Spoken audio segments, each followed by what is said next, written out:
Genesis chapter 16.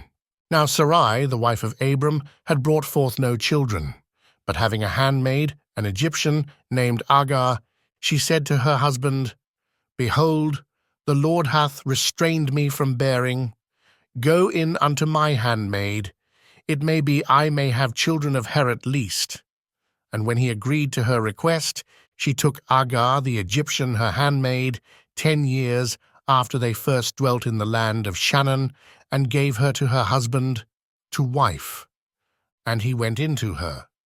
But she, perceiving that she was with child, despised her mistress. And Sarai said to Abram, Thou dost unjustly with me. I gave my handmaid into thy bosom, and she, perceiving herself to be with child, despiseth me.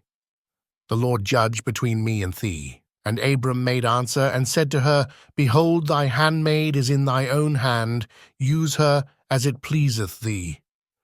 And when Sarai afflicted her, she ran away.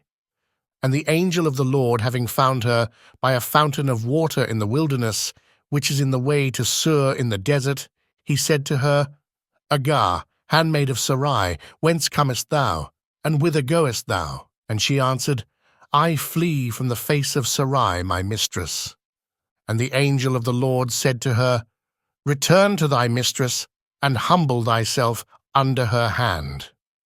And again he said, I will multiply thy seed exceedingly, and it shall not be numbered for multitude. And again, Behold, said he, thou art with child, and thou shalt bring forth a son, and thou shalt call his name Ishmael, because the Lord hath heard thy affliction.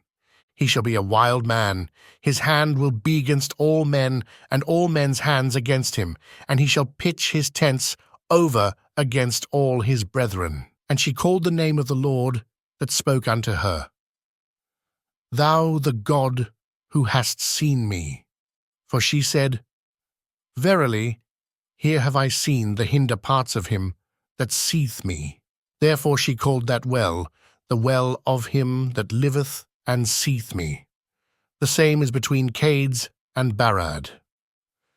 And Hagar brought forth a son to Abram, who called his name Ishmael. Abram was 86 years old when Hagar brought him forth Ishmael.